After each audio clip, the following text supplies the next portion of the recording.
fonds bancaires et autres de Wall Street, le Congrès, les principaux médias, accumulant ainsi encore plus de richesses et de réussite économique. À ce moment-là, les Rothschild se fondèrent une fois de plus dans une toute nouvelle identité, non associée au judaïsme de quelque façon que ce soit, pas même par le sionisme mondial. Il est important de comprendre que la mafia khazare des Rothschild avait mis l'Allemagne à terre après la Première Guerre mondiale, créant ainsi un vide politique dans lequel s'est engouffré le fascisme, pour ensuite la reconstruire, créer le nazisme et installer Hitler comme contrepoids au bolchevisme russe. La mafia khazare prévoyait que la Deuxième Guerre mondiale serait importante et qu'en soutenant les deux parties belligérantes, cela pourrait servir à industrialiser le monde entier et maximiser les profits et le pouvoir de leurs banksters, dont les chefs de la mafia khazare vont utiliser le gratin de leurs citoyens binationaux israélo-américains, Israël d'abord, vivant en Amérique, alias les gens du PNAC et les dirigeants néoconservateurs, pour planifier une attaque nucléaire sur l'Amérique le 11 septembre 2001. Benjamin Bibi Netanyahou, le chef opérationnel de la mafia khazare, a déployé le Mossad et ses citoyens binationaux pour monter et exécuter cette attaque sur l'Amérique qui devait être imputée par les grands médias aux musulmans. Ils ont informé les grands rabbins et les amis du sionisme mondial, y compris les manias de Wall Street, de ne pas prendre l'avion et de ne pas se trouver à New York à cette date, comme l'a fait Larry Silverstein, un des principaux protagonistes de l'opération. Ils ont utilisé leurs principaux complices au département de la Défense pour faire venir les enquêteurs Double Danger, enquête sur les vols des charges nucléaires à Amarillo, Texas, dans la salle de réunion du renseignement naval du Pentagone, où ils ont été assassinés par un missile de croisière Tomahawk tiré à partir d'un sous-marin diesel israélien de classe Dolphin acheté à l'Allemagne. 35 des enquêteurs Double Danger, qui s'occupaient des investigations et de remonter la piste du vol par les Israéliens de 350 charges désamorcées W-54 Davy Crockett par la porte de derrière de l'usine Pantex au Texas, ont été tués par la frappe du Tomahawk, qui était synchronisée avec des bombes installées préalablement dans l'aile réservée au renseignement naval, qui avait été récemment renforcée en vain. La société écran du Mossad israélien, Urban Moving Systems, a été utilisée pour transporter des mini-bombes nucléaires fabriquées à partir de charges W-54 volées chez Pantex et fabriquées à l'origine dans l'usine de Hanford du consulat israélien de New York, où elles avaient été entreposées jusqu'aux tours jumelles pour être mises à feu le 11 septembre 2001. Ils ont également construit le Titanic pour le couler et faire disparaître les riches industriels opposés à la création de la Fed.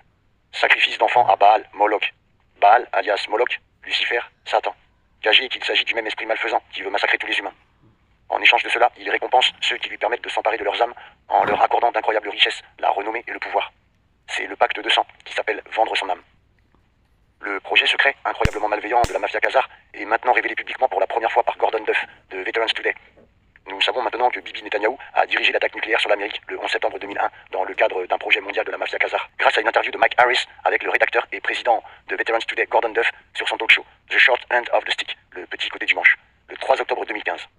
J'ai entendu un tas de secrets d'initiés au cours des années, mais celui-là remporte le pompon et explique exactement ce qu'Israël et ses pions en Amérique nous ont infligé au nom de la mafia khazare des Rothschild, en pourrissant presque tous les aspects de nos vies, en créant une économie déprimée, beaucoup de chômage, de sous-emploi et une criminalité énorme, l'alcoolisme, les drogues, les écoles pourries qui détruisent les enfants, divers programmes eugéniques comme le fluor dans l'eau du robinet et le dentifrice, du mercure dans les vaccins qui sont une grosse arnaque et une corruption politique endémique.